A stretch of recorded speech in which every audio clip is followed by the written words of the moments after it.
question is too stupid because you'd be surprised. You might have a question that has never been asked that might get a response. Just don't Yes. yell, don't scream, don't get ugly with them because one, either you're going to make them mad and they're going to do something. We had one that made one mad down in the basement and it followed her home and she's calling me. What do I do? I said, you're going to have to apologize that you weren't talking to them, you were talking about somebody else, and that you apologize and can they go back, leave your home. But, you just don't make them mad because they have an advantage over you. Oh, They yes, can they follow do. you. Did you ever see the movie Ghost? Yes. Where he wanted Whoopi Goldberg to do what he wanted and she didn't, so he sat there in her room and started singing, I'm Henry VIII, I am, Mm-hmm. until she gave in. They can do that. We can't. Right. So, Felix, we're at the yes. top of the hour. Oh, How does this happen? Our whole time is going so quickly, and this is our 5-minute break. And I'm going to let people know that, we're going to continue this discussion. And I told everyone that we are going to discuss our experiences at the Lake Shawnee abandoned amusement park. yes. And we'll continue that, as well as the big announcement that I have. I think, and I might save that for the end of the show. It's a pretty big deal. But, and I'm very excited. I'm so excited. But we will be back in 5 minutes, and I am going to just have so much fun with our second hour. Y'all be sure and come back, and we'll see you on the flip side.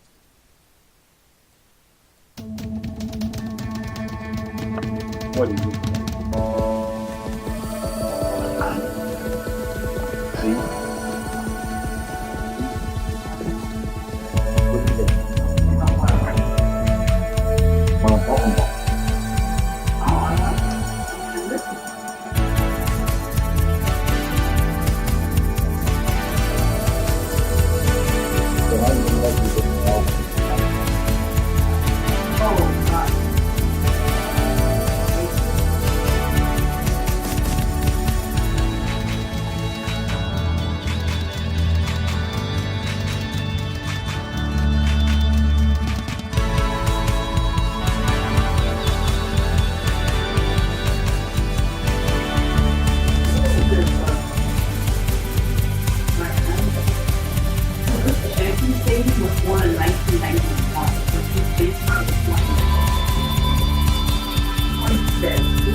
WBHM Digital Broadcasting, the best paranormal talk, only Paranormal Experience Radio, broadcasting live out of Birmingham, Alabama.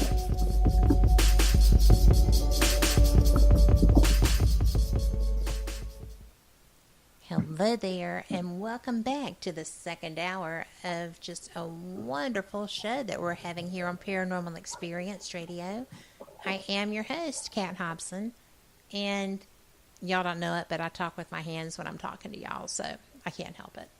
I am joined tonight by my good friend, co-investigator, the person who makes everything flow smoothly for the ghost hunt weekends at various events. And, man, he's a haunted collector, too, and we will get to that. And hi, Felix Martin. Welcome back. Felix.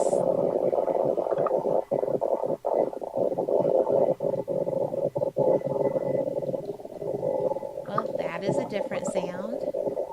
And if he's hitting a bong, that is really, really happening. But, we're not going to go there. I'm just kidding. I have no idea what that would sound like. So, hey, Felix, I am been talking to you, and I have a loose wire on my mixer, and I just replaced that. So here we are. And I was just telling everyone that this is Felix Martin, one of my favorite investigators and good time friends. And how you doing? Are you back? I'm here. I was just saying, and I'm so glad that I could not be heard at the moment, because I was like, oh, if that's a bong, he's not going to be talking. And then I was like, well, I have no idea what a bong sounds like. So there you go. But I'm teasing. I am so glad you're here. People are just enjoying you so much. We have got so many comments, and I know that you're in the chat room at WBHM -db.com, but we also have a chat going on over in the Spreaker chat room that I didn't know we had until fairly recently. And, you know, I love that people react to you the way that they do, and they do it because you are absolutely fantastic at what you do. You're a great people person. You're just fun and a brilliant investigator. So thank you for being here. Thank you. Love being here. I love having you. So, you know, we were talking and kidding around about some things, but, you know, when we investigate, we get pretty down with it. I do. Like I said, I try. I take my even when it's just ghost hunting and not paranormal investigating, because it's a difference. Yes. Even when I'm ghost hunting, I take it serious, because, you know, I'm going to come back there again and try to talk to them again. And if I make them mad and they get to a point that they don't like me, then they're not going to talk to me again. You know, so you got to always approach it with, you know, respect, and if they like communicating with you, they'll continue. Yes. And if they don't, you're out of luck. Exactly. And like, I know one investigator that disrespected an area, and he didn't get anything. You know, and you don't blame the spirits, because, I mean, hey, you disrespect me, it's like, I'm out of here. Yeah. Why should I give you my time?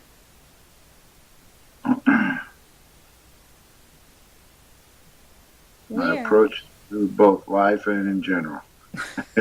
Well, right. I mean, that's how the living are. If you are Exactly. absolutely not going to respect me or have any interest in what I'm saying to you or have any knowledge about anything to do with me, why are you talking to me? Exactly. I'm out of here, Mm-hmm. you know, and that's the way I always do it. And I always like to get other people to communicate, because sometimes even when they get tired of you, you know, like when I take groups to the same location all the time, I always tell them, a fresh voice, a fresh question might get a spark out of them. You never know. Yes. I know they don't like me in the church because I told Reverend Good one day that I bought the place and I was gonna turn it into a hoochie bar. He let me know that he did not like that. Oh my goodness. What did he do? Well, one time he slammed against the wall. I mean, that made me get out of my chair. Wow. Yeah, it was loud. And other time, one time, when we could feel him that he was in the area and stuff like that. I turn around to my right, and he's standing right there next to me. I turned on my flashlight. He disappeared. I said, "It's time to rotate." Yes. Because you can feel the energy. I made him mad, and I don't do that. I mean, just with Reverend Good, because him and I have a relationship. I tell people because I've been going there for over 7 years, so Right. we have a relationship. He likes to mess with me. I mess with him, but all in all, I do approach all of them with respect. I mean, even at the hospital with the child molester, I still talk, nicely. I would tell the story of who he was and how he died and all that, and I would ask him, "Is that true, or can you dispute that?" And he would set off my REM pod where the REM pod hasn't gone off all night, and he would get my REM pod going. So you just got to learn to talk to people. I mean, even prisoners in a prison, if you talk to them nicely, you might get a little respect. Like if you're going to go into a jail cell, they might feel like that jail cell is their possession. That's Right. theirs. So ask permission. Do you mind if I come in and talk to you? I get that at Paulding Jail all Exactly. the time. I went to Paulding Jail. I slept in a jail cell, and I asked if I could stay there. And I mean, I didn't hear a response, but when I was sleeping, I heard footsteps come into the jail cell, and I just smiled. I said, "I hear you." They told Lori Dorsey no. Oh, that's right, they did, and And they've she- told a few people no. And she still will not. We were there for the anniversary of Gary's death, well, birth and death. My friend Katie came with me. It was her first investigation ever. And Paulding Jail is definitely a place to go for a first. And yeah. Lori was like, "Nope, I'm driving home. I'm an hour and a half. I'm good." They told me no. I respect that, and I'm not going to push them. So it is a good idea to ask, because if you don't, and it would have been a negative, then you're probably going to have negative experiences, in my opinion. And Paulding can give them to you. I was there one time investigating, and I had these old shackles. And I was brought into a jail cell, put in a jail cell, and we asked, "Is it okay if I stay in here?" And they said yes. But, they probably felt like I was one of them at that point because I was in shackles. I think